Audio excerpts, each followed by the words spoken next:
بله سلام شاگرد عزیز، خدا کنه وقت خوب داشته باشین. بازم ما آمدم یک دو پاورپوینت دارم که براتون تشریح میکنم.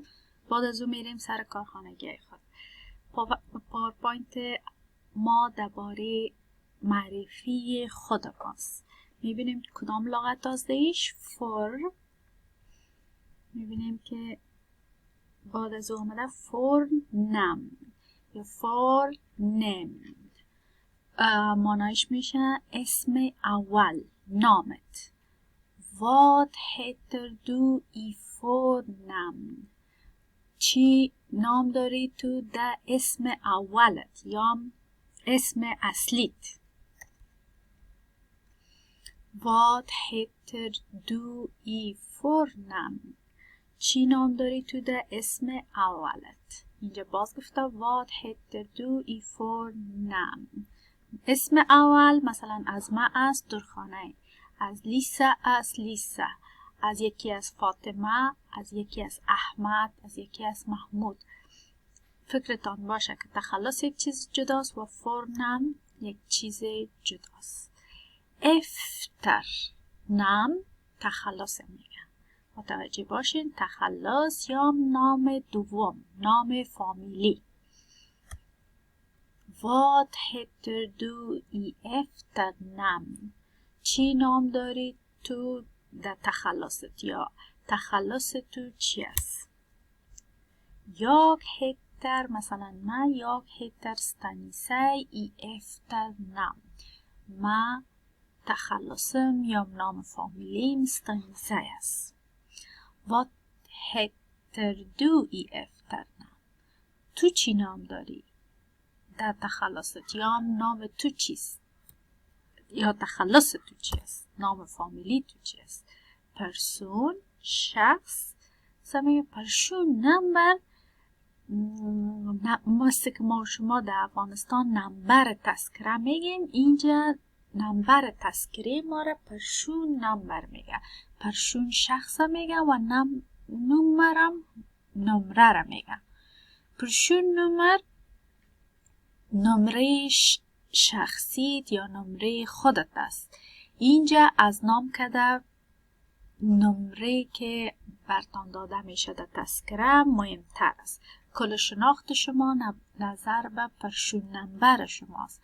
از او خاطر بسیار مهم است که شما پرسون نمبرتان یاد داشته باشین و کوشش کنین که هر روز تکرارش کنین و دو عدد بخوانین. مثلا 850820 قسمی بخوانینش نظر به اعداد و دو عدد بخوانین. Vad är ditt personnummer؟ چی از پرسون نمبر تو؟ باز در جوابش میتونین بگوین mitt personnummer är اینی چیز. Vad باز تکرار است. Vad är ditt personnummer؟ mitt personnummer är اینی چیز و اینی چیز. adress آدرستان است. Vad är ditt adress؟ آدرس تو چی است؟ در جوابش میگین min adress är در آدرستان، سرکتان، نمبر سرکتان،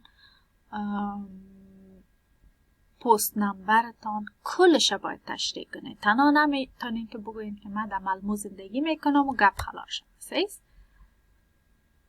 اینجا میگم باز میگم Vad är din adress؟ min adress är مثلا Elistorpsvägen 19A. تلفن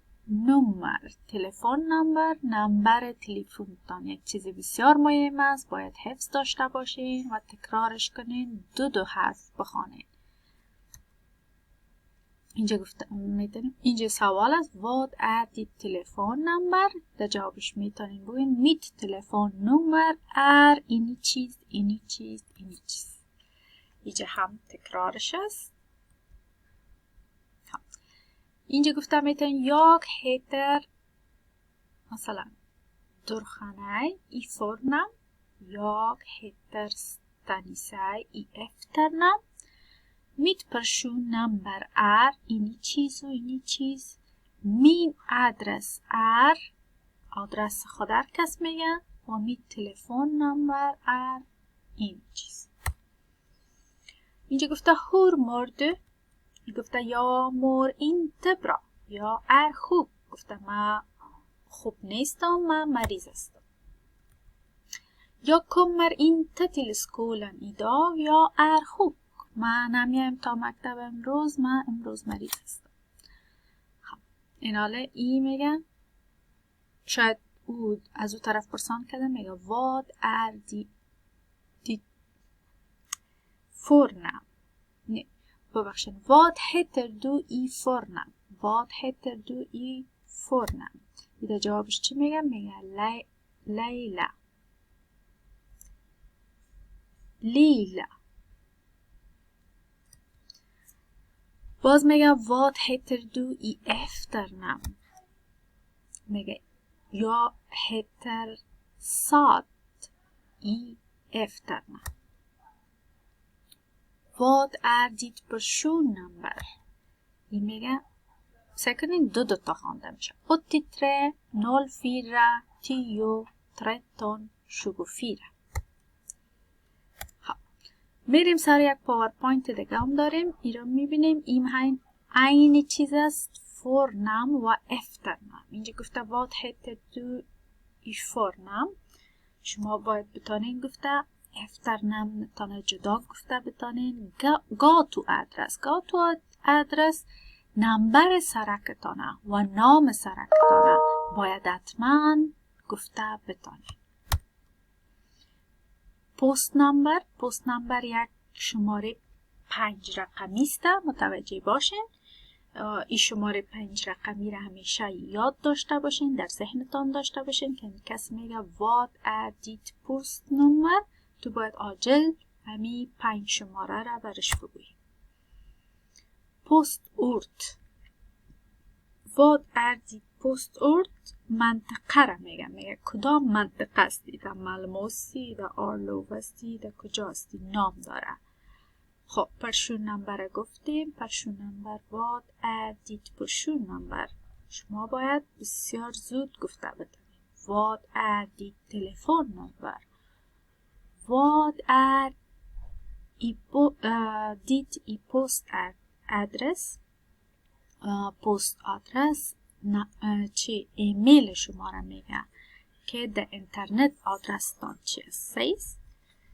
خب انتر خانه خالی ها اگه به شما میایه، شما باید حتما این را بتانید که پر کنید. مثلا افترنام، فورنام، گاتو ادرس، پست نمبر، پرسون نمبر، تلفن نمبر و ای پست ادرس. این چیزهای بسیار مهم است. اینجا که هست، اینجا نام شارتان اشتباه کنید. تخلص، نام کوچه، پست نمبرتان، نام شارتان، پرسون نمبرتان، تلفن نمبرتان و آدرس ایمیلتان. خب فکر کنم همه قدر خلاص شد. میریم سر کارخانگی خود. میبینیم که کارخانگی ها چی داریم. کارخانگی خود از دلتید شروع میکنیم. کارخانگی ما از اینجا شروع میشه. تورشتاگ 2 سپتامبر 10 سپتامبر. گفته لیسنا läs och skriv. میگه خوب گوش بدین برزی. اینجا QR کد داره. بعد از او باز بخوانینش و بعد از او باز بنویسین. صفحه چند است؟ صفحه چند کتابتان است؟ صفحه 47 از این کتاب میکشین. صفحه 47 هم بعد از او باز QR کد میزنین، از روش میخوانین. بعد از او اول مشنوین، باز میخوانین و باز در خود کتابتان مینویسین. این هم کارخانگی امروزتان است. vad är din adress؟ میگه چی از آدرس تو؟ QR کد داره. گفته که به این فیلم، کدام فیلم است؟ اینجا فیلم است. فیلم نگاه میکنین چندین مرتبه. تیتا مونگا گونگر. چندین مرتبه فیلم میبینین. ترینا پو ات فروگا och svar. باز کوشش میکنین که سوال کنین و جواب بدین. وار بردو، کجا زندگی میکنی تو؟ واد är din adress، ادرس تو کجا است؟ واد är ditt personnummer، personnumret یا نمبر تذکرت یا نمبر شخصی چی است؟ این هم کارخانگی امروز است. torsdag 10 september. En blankett، یک فرمه. titta på filmen، گفته به فیلم ببینین. lyssna och läs، بشنوین بعد از او بخوانینش. اینجا QR کد داره، اینجا فیلم است، را خوب میشنوین بعد از او میخوانینش. خلاص دیگه چیز نداره. اینجا سوال است که درباره خودتان شده. گفته vad heter du i förnamn، چی است نام تو؟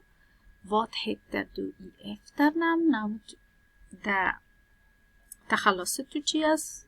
var bor du، کجا زندگی میکنی؟ vad är din adress، در کدام آدرس زندگی میکنی؟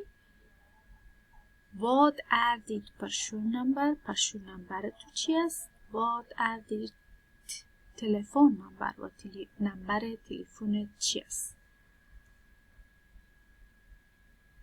این هم کارخانگی امروز است. این سوالایی که در بالا هم یال تکرار کردم اونمو سوالا، صرف شما اینجا تمرین خواندن سوالا را میکنید. سیز و اینجا یک فرم است. این فرم را شما خانه پوری میکنید. درست است؟ این فرم را شما خانه پوری میکنید. دیگه وقتی که این فرم را خانه پوری کردین در زیرش باز هم سوال است. این سوال های بالاست. vad är ditt personnummer، personnummer چیست؟ vad är din gatuadress، gatuadress نمبر سرکتان.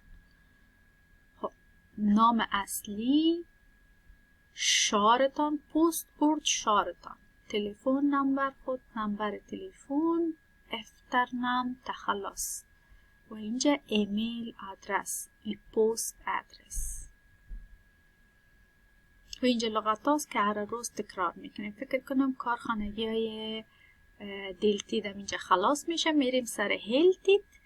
هلتید کارخانگیش از اینجا شروع میشه. torsdag 2 سپتامبر. یک تکست از درباره بیلی QR کد داره. بیلی را که تکستش خواندین. امروز تنها اینمی تکست چندین بار گوش میکنین بعد از او میخوانینش. اینم قدر از کارخانگی های هلتید. خدا کنه فهمیده باشین. بازم اگر سوال براتون پیدا میشه شما میتونین که در واتساپ برام زنگ بزنین از ساعت 8 بجه تا 12 بجه. روز خوش داشته باشین. خدا حافظتان.